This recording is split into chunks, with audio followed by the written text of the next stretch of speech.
In this video, we'll do a walkthrough of a Language Paper 2 specimen paper from AQA, and what we'll do is we'll have a look at how you go about approaching the reading for this paper. We will do question 1 together. I'll do question 2 and give you an example of how you might answer a question 2.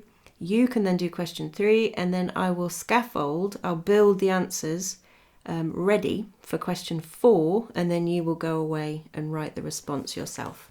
Okay, so let's go. Before we start, the thing to be clear on is that paper 2 asks you to look at the writer's viewpoints and perspectives. So by viewpoints, we often talk about opinions or ideas, and perspectives, think about perspective in terms of their position in relation to the topic. And what I've tended to talk about with my group is the idea of proximity, or how near they are to something. And there are different types of proximity. So you can be near to a situation or a topic in terms of the time when it happened. So maybe you're reading something by a writer who witnessed something a week ago. And then in source B, you might be reading something by a writer who witnessed the same thing, but it was 2 years ago. So that perspective in terms of when it happened is going to affect their opinion, potentially, and their viewpoint. You can also have proximity in terms of place and how physically distant they are from the event or the topic that they're talking about. You can have proximity of emotion, so how close they were to that situation. If they're writing about the loss of someone in their family, their perspective would be different than if they were writing about the loss of someone in someone else's family, potentially. And then you've also got the idea of experiences. So how close someone is to a situation based on whether they've done it before or whether they've seen it before. So if you're looking at perhaps 2 writers talking about surfing or cycling, one might be very experienced, another one might be more of a beginner. So it's worth considering when you're reading, what are the viewpoints of the writer, but what's their perspective? And the reason it's important to think about those things is because it will help you answer all of the questions in the exam paper. So if you ask yourself things like, what does this writer think and feel about the topic? What do they actually think and feel about what it is they're writing about? Then you can ask yourself, why might this be? Why is it that they think that way? Why is it that they feel that way? And then finally, ask yourself the question, why are they writing about it? Because often when you think about why someone is writing something, that will help you when it comes to the question where you have to look at the language and techniques that they've used, because the purpose of their writing will often dictate the sort of language and the sort of techniques that they use in their actual writing. So to the reading time, we typically advise you to take 15 minutes to read both texts thoroughly, once, twice, or even 3 times. In paper 1, where you've only got one text, you could argue, and we have worked with students before who have not used that 15 minutes reading time just for the reading. They've gone straight into question 1, straight into question 2. With paper 2, because you've got 2 texts, you can still do that, go straight into question 1, but you'll hit a wall when you get to question 2 immediately, because you'll need to have read both texts. So we generally advise for paper 2, make sure you've read both texts thoroughly before you even begin answering the questions, because once you've read them and once you've digested them and understood them, you will find the questions much easier to tackle. While you're reading, if you look at point 2, make notes in the margin. So when you come across a specific emotion that's clearly or explicitly expressed by the writer or inferred by what they've said, just make yourself a note in the margin. Write down what that emotion is that's coming out at that point. You can do that in a word, or you could do it with an emoticon if you wanted to, just to keep it quick. And then you might later on be able to think of a really precise word for that emotion if you can't think of it on the spot. Make a note where they express an opinion, and you could even summarize quickly what that opinion is. And then also make a note when you see something that indicates their perspective on something, so something that links into their position in terms in terms of the relationship to the topic. And then thirdly, when you're reading, get into the habit of underlining significant words or phrases, and you'll know what they are because typically there will be very precise choices by the writer of adjectives, of adverbs, precise word choices, verbs. Keep an eye out for metaphors and similes. Often writers will use those almost as a matter of course, but they will have been chosen for a reason, and chances are the text that you're reading will have been edited before it's been put into the newspaper or the magazine in which it featured, the 21st or 20th century text at least. So be aware, look out for those sort of literary techniques. Also keep your eyes peeled for lists. Often there'll be groups of ideas or lists of words or topics. And then finally, keep an eye out for rhetorical devices as well. So your reading time is reading, but it's also focus reading. It's about searching. It's about looking out for things to make notes on to then help you answer the questions. So what I'm going to do is read source A, which is 21st century non-fiction. As I'm reading, I'm going to stop every now and again and identify where I would make a note in the margin or where I would underline something significant in the text. So this article is from The Observer in 2013 and it's called Could You Do Your Child's Homework? And the strapline says, children appear increasingly weighed down by homework, but how tough can it be? Jay Rayner attempts his son Eddie's maths assignment. So I'm going to pause there, and in the margin I'm going to write down the word perspective. I'd probably put PERS to keep it short. So I'm going to write down the word perspective. I'm going to point out the fact that this writer, Jay Rayner, is the father of the boy that this is going to be written about. So this is a father-son relationship. This is about, could you do your child's homework? So potentially here there's going to be some sort of response from Jay Rayner about whether or not he can do his child's homework. The fact that he's his father might, don't know yet, might influence his perspective. It might therefore influence his emotions and his language as a result. So I'm just making a note of the fact that they're father and son. I'm staring at a finely printed sheet of paper and trying not to let the bad feelings seep in. This sheet is all my childhood Sunday night feelings of dread come at once. It is humiliation and could do better and pay attention now. So I'm going to pause there. In the margin, I need to make a note. How is he feeling at this point? Well, I'm going to underline that idea of bad feelings. I'm going to underline bad feelings. I'm going to underline humiliation. I'm going to underline all my childhood. Obviously, this is somebody who's had negative experiences of homework at school. So Sunday night feelings of dread. We've all had those. I'm going to write in the margin, therefore, that this writer feels dread. I'm going to write that he has a negative perspective. On the topic, I'm going to write that he's having quite a personal response to this. Now I'm going to read on. I only have myself to blame. A few months ago, over dinner, Eddie announced that in English they were experimenting with food writing. I have to come up with metaphors. Give me a metaphor about this pizza, he said. I don't think I should do your homework for you, I said. He raised his eyebrows. You can't think of one, can you? This is what happens if you feed and educate your children. They grow up, become clever, and remorselessly take the mickey out of you. So I'm going to pause there. I'm going to annotate in the margin that I think Jay Rayner finds this quite funny. I think he is amused by his child. He doesn't get angry when the child says to him, you can't think of one, can you? I think he's amused. I think he's quite proud. I think the fact that I'm going to underline remorselessly, takes the mickey. I think the fact that Eddie remorselessly takes the mickey out of Jay Rayner is something that Jay Rayner quite likes. I'm going to read on. He was right. I didn't. On the spot, I couldn't think of a single food metaphor worth dragging out and slapping on the table.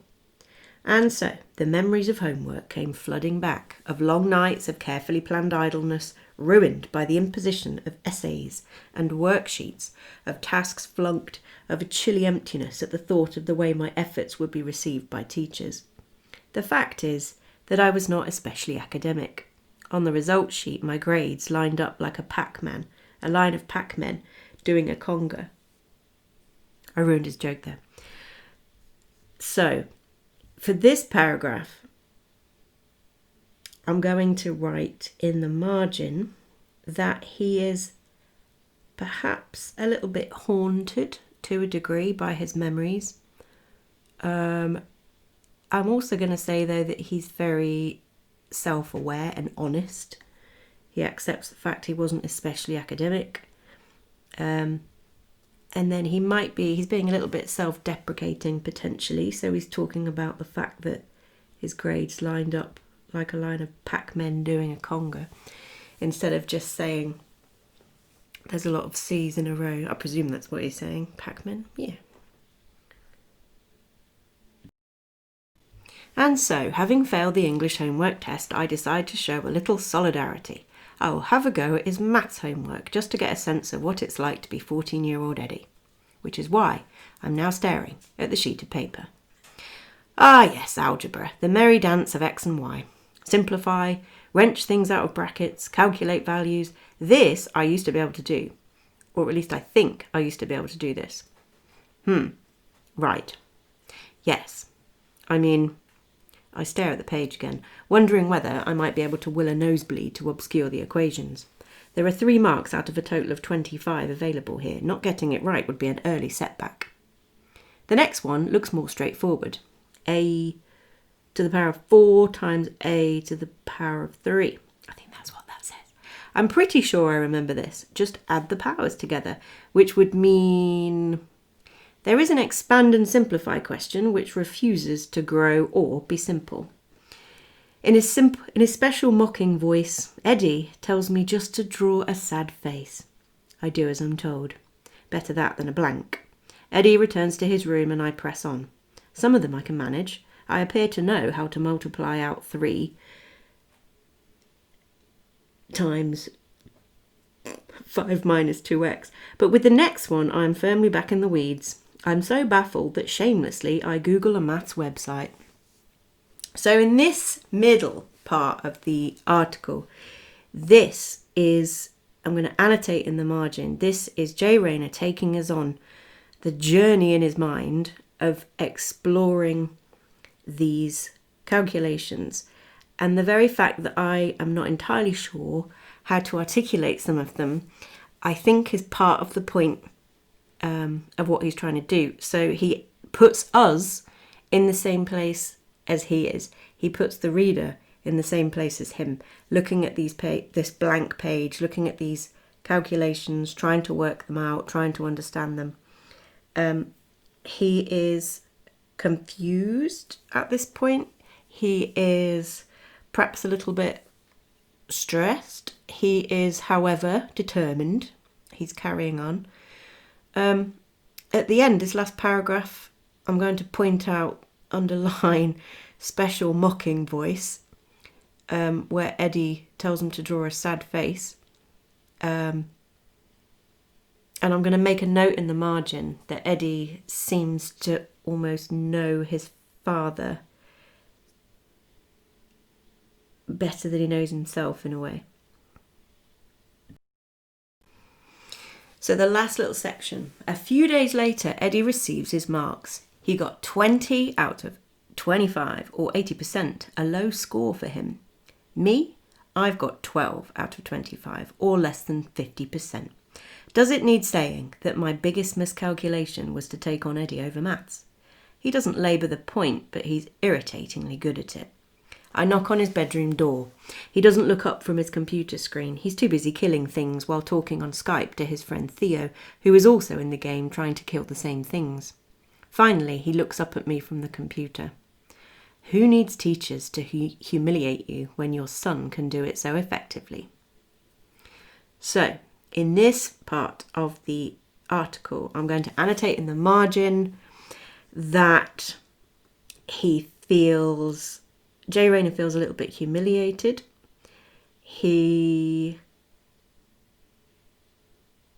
However,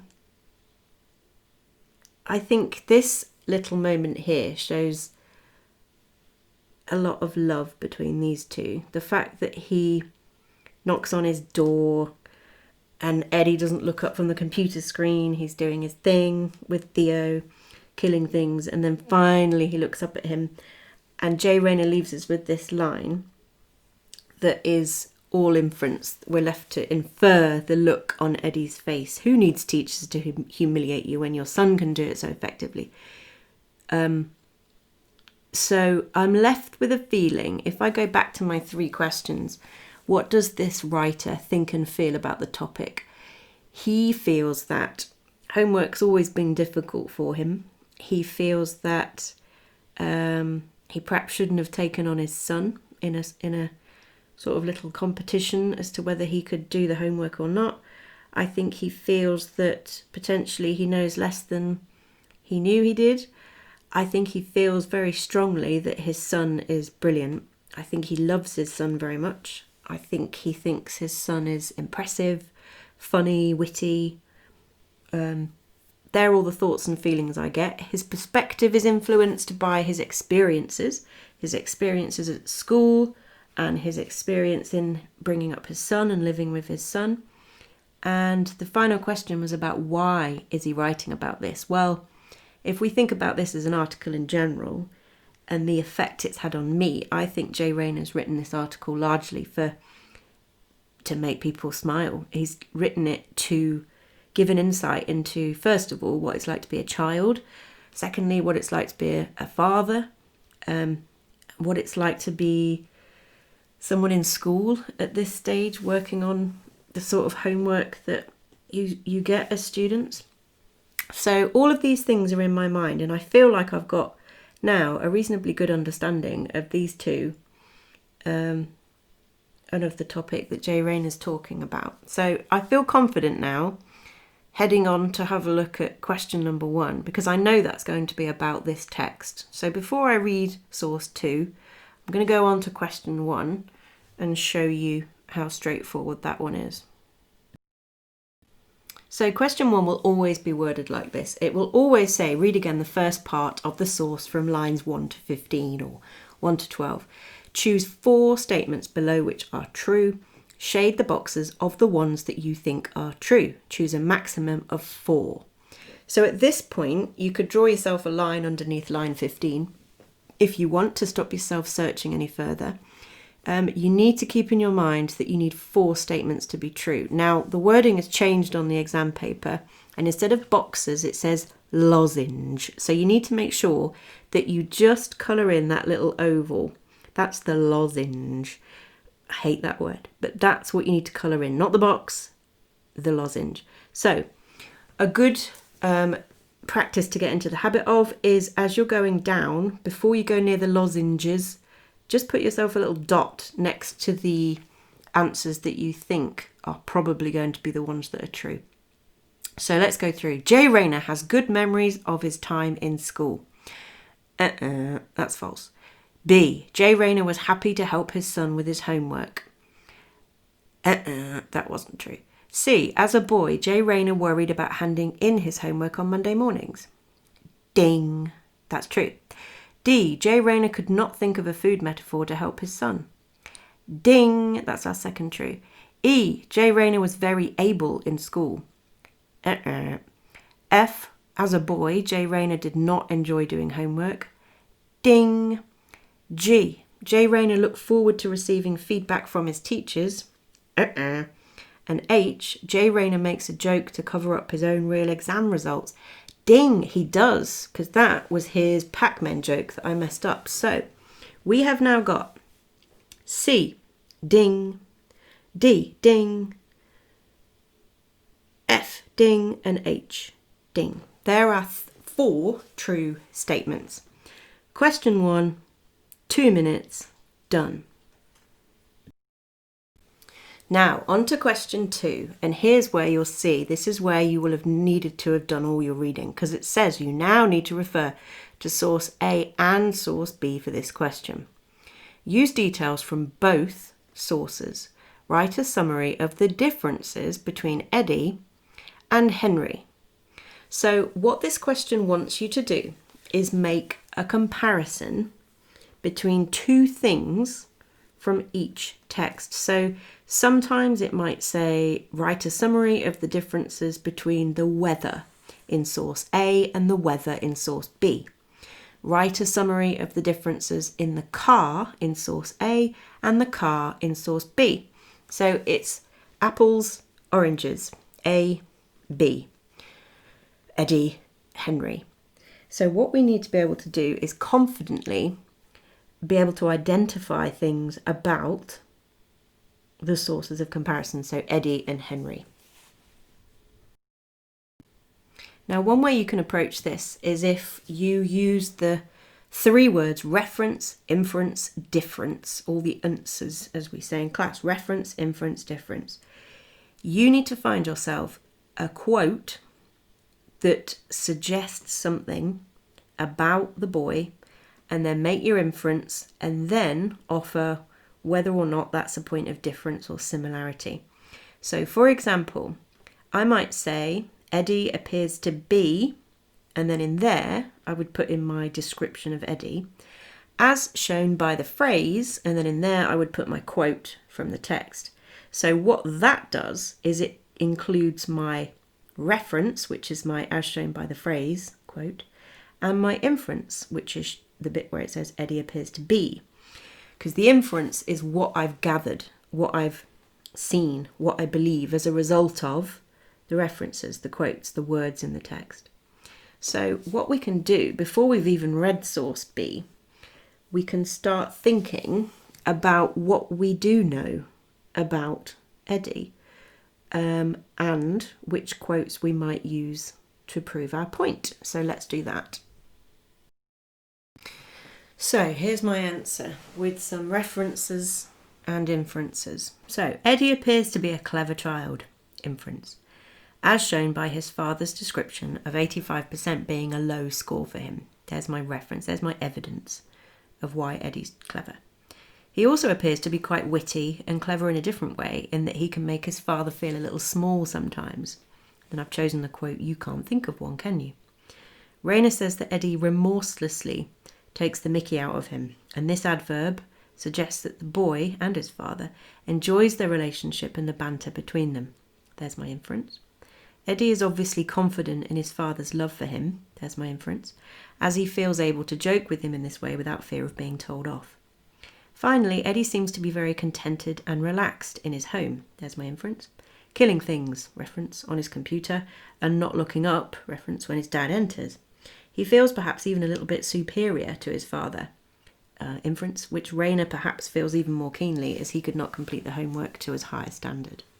So that's just the impression that I've got of Eddie so far. He's clever, he's witty, he's very fond of his dad, he gets on well with his dad, he's confident that his dad loves him, he's contented, he's relaxed, he feels perhaps a little bit like he's a bit superior to his dad in that way that often we do when we're teenagers. So this is my interpretation of Eddie.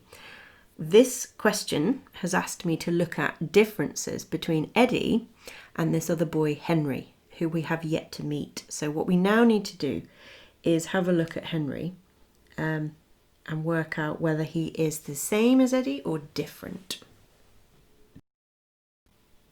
So source B is an interesting one. It's unusual in that there are 2 letters as part of it. So rather than just being one text, you've got 2. And the 2 letters, as it says in the box, the first letter is from a young boy called Henry, writing to his father. Henry is living far away from home at a boarding school. So straight away, I'm going to annotate in the margin that Henry is writing to his father and that he's away from home. So I'm going to put over in the margin the idea of him being perhaps distant. So this is already something I could say is different between these 2 boys. Eddie is at home in his house, playing on his computer, his dad's at his door. Henry is away at boarding school. A boarding school is a school where you go to live as well as study, and was a very popular way of educating boys, especially from wealthier families in the 1800s. So let's read the letter. Cotherstone Academy, August the 7th, 1822. Dear Father, our master has arrived at Cotherstone, but I was sorry to learn that he had no letter for me nor anything else, which made me very unhappy. If you recollect, I promised that I would write you a sly letter, which I assure you I have not forgot, and now an opportunity has come at last. I hope, my dear father, you will not let Mr. Smith know anything about it, for he would flog me if he knew it. That means he would hit him. Probably with a cane. I hope, my dear father, you will write me a letter as soon as you receive this, but pray don't mention anything about this in yours. Only put an X at the bottom, or write to my good friend Mr. Harmer, who was very kind to me, and he will give it to me when I go to church. He lives opposite, and I assure you, my dear father, they are the kindest friends I have in Yorkshire, and I know he will not show it to Mr. Smith, for the letters I write you are all examined before they leave the school. I am obliged to write what Mr. Smith tells us, and the letters you send me are all examined by Mr. Smith before I see them. So I hope, my dear father, you will mention nothing of this when you write. It's now 2 years come October since I left you at Islington, but I hope, my dear father, you will let me come home at Christmas, that we may once more meet again alive, if God permit me to live as long. Our bread is nearly black. It is made of the worst barley meal, and our beds are stuffed with chaff, and I assure you that we are used more like bears than Christians. Believe me, my dear father, I would rather be obliged to work all my lifetime than remain here another year. George is quite well, but very unhappy. Your respectful son, Henry. Well, so let's have a look at Henry. If I was going to annotate his perspective, well, clearly he's not very happy. His viewpoint is this place is not a good place to be. At the bottom, I'm going to underline the fact that his bread is nearly black. It's the worst barley meal. The beds are stuffed with chaff. They're used more like bears than Christians. He would rather work all his lifetime than remain here another year. This does not sound like a very nice place to be, according to Henry. I'm also going to point out, annotate and underline the number of times that he says, dear father. So we've got 1, 2, 3, 4, 5, 6. 6 dear fathers, and then a respectful son at the end. So I'm going to have to think about what he might be trying to do there, potentially. And then we've also got this little story at the start about the fact that his letters are examined before they leave the school, and that the letters he receives are examined as well. So he's basically warning his dad off of putting anything in the letter that might incriminate Henry himself. So if I start thinking about differences between Eddie and Henry, first of all, I've definitely got this idea of Henry being away from home. Secondly, Henry does not seem to have the same sort of relationship with his father that Eddie does, in that this whole my dear father and your respectful son, he's having to almost beg his father to help him out here, and he's asking if he can come home at Christmas. The only thing that makes me think slightly of Eddie is when Henry says, I want you to let me come home at Christmas, that we may once more meet again alive, if God permit me to live that long. He might be being serious. He might be being serious here, but I suspect there is a little bit of drama in that statement. I think that's your sort of classic, again, teenage sort of comment of, ugh, I'd love to come home if I even lived that long. I suspect. In which case it suggests that this boy, as well as knowing that he needs to be respectful to his father in order to get what he wants, he's also close enough to him emotionally that he can speak in this way and not feel he's going to get told off for it. A little bit like Eddie. in that sense. So let's read the second part of source B and see if that gives us any more information about Henry. So the second letter, written 2 weeks later, I'm going to underline that, is from the boy's father to a family friend, asking him to investigate the problem. The father has 2 sons at the school, Henry and George. Sir, having lately received a letter from my son Henry, who is at Mr. Smith's school close by you, complaining of the treatment he receives, I am induced to write to you confidentially to request you will do me the favour to endeavour to see both of them privately at your own house, if possible, and ascertain whether you think it would be advisable for me to send for them home. I will certainly be guided by what you say. Boys will sometimes complain without cause, and therefore I hope you will excuse the liberty I take in troubling you. Henry speaks very highly of your kind attention. I do not approve of the system of education, for they do not appear to have improved. When they left home, they could both spell, and in Henry's letter I see several words wrong spelt. I also do not like the injunction laid upon them of not being allowed to write to me without the masters seeing the contents of their letters. If you should not be able to get a private interview with them in the course of a fortnight, I shall be obliged by your writing to me to say so, and I will immediately give notice to Mr. Smith that I intend to have them home at Christmas. I should prefer your seeing George if you can and hear what he says, as I can rely more on the truth of his story than Henry's, for I believe Henry's principal object is to get home. We all have a great desire to see him, but particularly to see George, our other son, who is a meek boy and not so able to endure ill treatment as Henry. George is a great favourite with us all, and so he was with his late dear mother, who is now no more.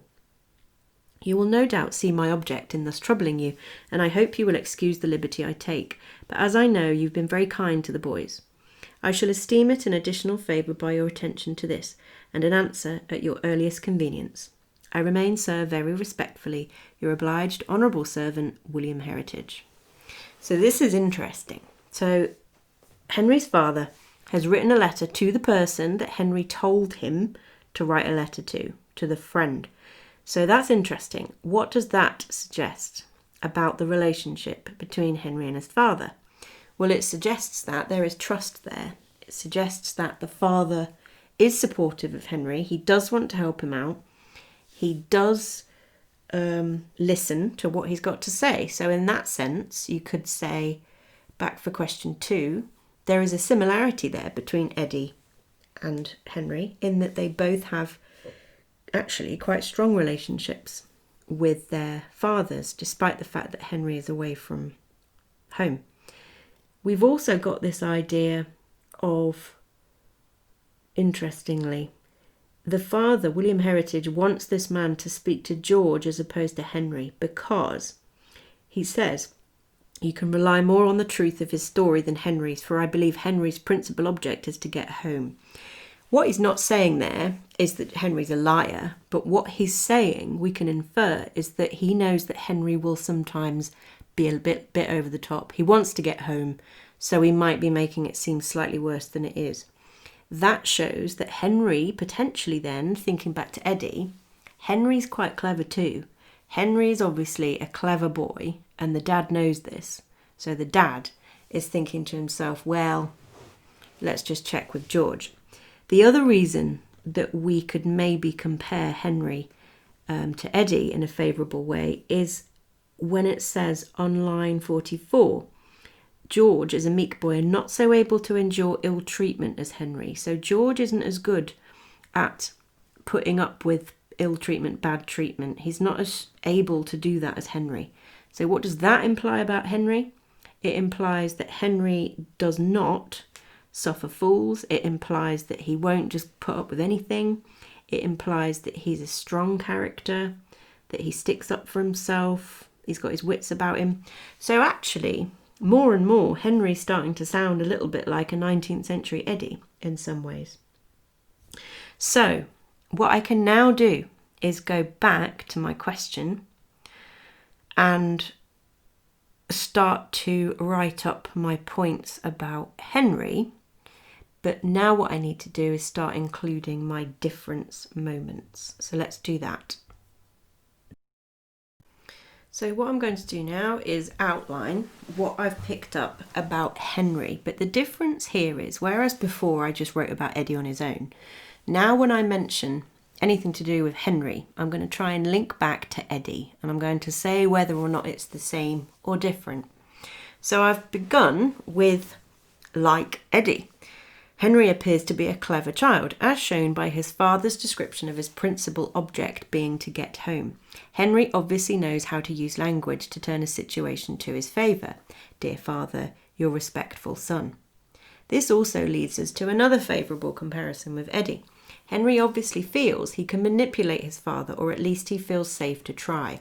This is similar to Eddie in the way he is almost an amused observer of Rayner as he attempts his homework. Henry seems to be similarly strong-willed and strong-minded as Eddie, shown in his father's line about him being able to withstand ill treatment better than his brother George. Finally, like Eddie, I think Henry is confident in his father's love for him, as he feels able to write to him and ask to come home.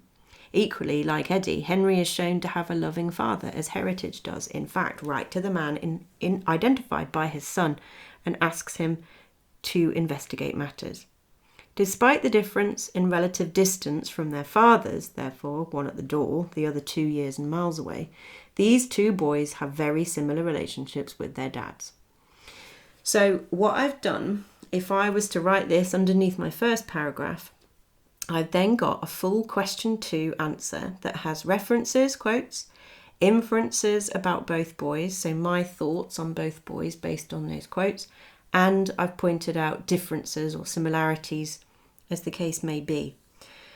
What you can do in the exam is approach it this way. So you could write about one thing and then write about the second source, making comparisons like I've just done. Or, if you prefer, you could take it all at once and you could write about a couple of lines about Eddie, then a couple of lines about Henry, then a couple of lines about Eddie, then a couple more about Henry, Eddie, Henry, Eddie, Henry. So you can do it like tennis, so one and then the other and then the other and then the other.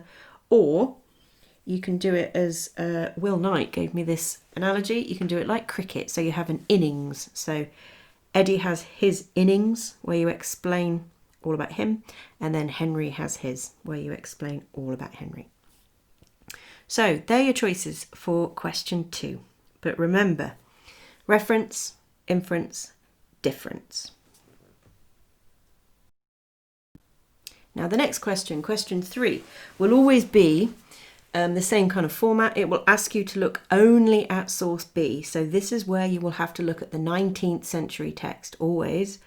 And it will always ask you how language is used. And it will be a little bit more specific. So in this example, it says, how does Henry use language to try to influence his father?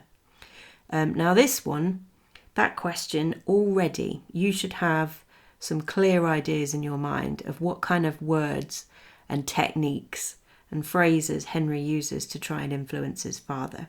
So thinking back to that idea early on about perspectives and thinking about what does this writer feel and think? Well, we know what Henry feels and thinks about his situation.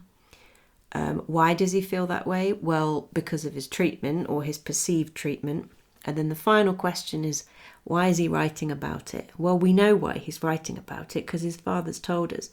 He wants to get home for Christmas. So we need to identify how Henry tries to get his father to get him home at Christmas. Your job is now to go back to Henry's letter, about 4 minutes back, and identify 4 quotes. Go for 4 quotes, references to identify where he's trying to get his father to feel a certain way. Where is he trying to influence his father? To feel sorry for him, to let him come home for Christmas, to worry about him, to help him. Find the moments when he's trying to do that. And then, in order to answer the question, you simply need to adopt the SWAN method and look at the language used and explain its effect on the father and the intention of Henry, why he's used it. Now, question 4. There'll always be a slight shift in question 4. So you might have spent most of the paper writing about one thing, and then question 4 will shift. And this one is no different. So it says here, for this question, you need to refer to the whole of source A together with source B, the father's letter to a family friend. So just the father's letter. It says, compare how the two writers, the two fathers, convey their different attitudes to parenting and education.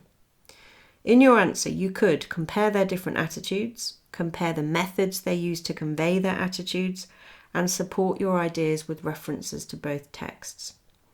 So, our first job is to draw a table with 2 columns. And in that table with 2 columns, you're going to identify first their attitudes, their thoughts and feelings about parenting and about education. So let's do that.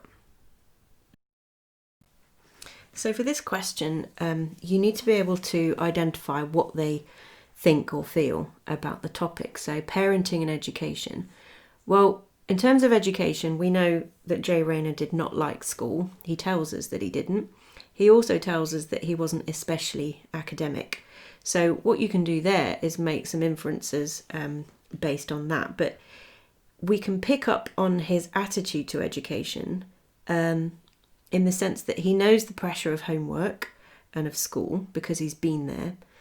But equally, he recognises that for his own son, who finds it easier, it's important, and he shows that he appreciates the work that his son has to do and the variety and the challenge involved in it. He also, if we switch to parenting, Jay Rayner seems to understand and accept that children may one day surpass you as parents. So they might well one day be more intelligent than you in some areas. He's also very comfortable with his son, and especially in terms of his son taking the mick out of him. That's a very specific attitude to parenting. Some parents wouldn't think that that was the way that things should be, but Jay Rayner is very happy with having that relationship with his son, where he feels he can laugh at himself along with his son. And I think Jay Rayner overall sees parenting as a learning experience. It's almost like he and his son are sort of half observing each other in their respective roles, and then they know what their roles are, they know who the other one is, but it's definitely a kind of organic learning, kind of growing experience. Heritage on the other side, so he actively says, just like Rayner, he says he does not like the system of education. We don't get his personal response from his own experience at school, and actually you could say that my second point, he doesn't appear to know the pressure of school. The reason I say that is he needs to check with somebody else to get the facts. So he doesn't seem to know very much about the school experience of his children. He doesn't seem to see his boys as a threat or as his equal in any way. He definitely seems to be a very traditional parent in terms of him being the adult, taking responsibility for a situation. He trusts his son enough to ask for help on behalf of him, but not enough to believe him fully, which, when you think about attitudes to parenting, I think there is a certain amount of knowledge that Heritage has about his son. He knows Henry, but there isn't that same equality in the relationship as there is with Rayner and Eddie. There's not that same sort of automatic acceptance of what is said. I think Heritage sees parenting as a responsibility, which is slightly different, explicitly at least, you could say, to Rayner, in the sense that Heritage looks at this situation as something that he has to take control of, something he has to take charge of, whereas Rayner isn't trying to take charge of anything. He's almost admitting the fact that he's not in charge of this particular situation with the homework. So now we've got a comparison of different attitudes. You can write that up in itself. What you'll need to do at some point in your answer is try and compare the methods that they use to get their points across. It won't always be immediately obvious, and there won't be methods that shout out at you, but the one that does shout out at us, and that is the main difference here, is that Rayner, in his entire article, uses humour. He uses humour, and it's a warm humour that really, that's what tells us most of this information about his relationship and his thoughts about parenting and his thoughts about education. He uses humour, he uses personal anecdotes, he talks about his own experiences, he's very open and honest. Heritage, on the flip side, does not use humour. He is not particularly open. He's quite closed in the way that he's approaching this. He's a bit cagey, not quite taking full action, but he wants another adult to help him out first. And in terms of his own experiences, we don't hear any of those at all. So it's a very different approach in how they get their points across. So that was a very extensive walkthrough of the questions. I've given you an example of question 2 and what that might look like. You've had a go at question 3 because that's your bread and butter, your swan paragraphs, language analysis. Question 4, what you can now do is, now that we've looked at the attitudes and I've talked to you a little bit about the methods, what would be fantastic is if you could write up your own question 4 in answer to this and then hand it in to me for marking and feedback. So it's worth 16 marks in total. Often the marks indicate roughly the amount of time you should be spending on your answer. So give yourself, to be generous at this stage, give yourself 20 minutes to write your answer. And try and tick off those 3 bullet points, comparing their attitudes, comparing the methods, and then using quotes to help you, which I've done a couple of there, but not many. So give it a go and then hand it in for marking. And hopefully that, in general, has given you an idea as to how you might approach paper 2. Thank you for watching.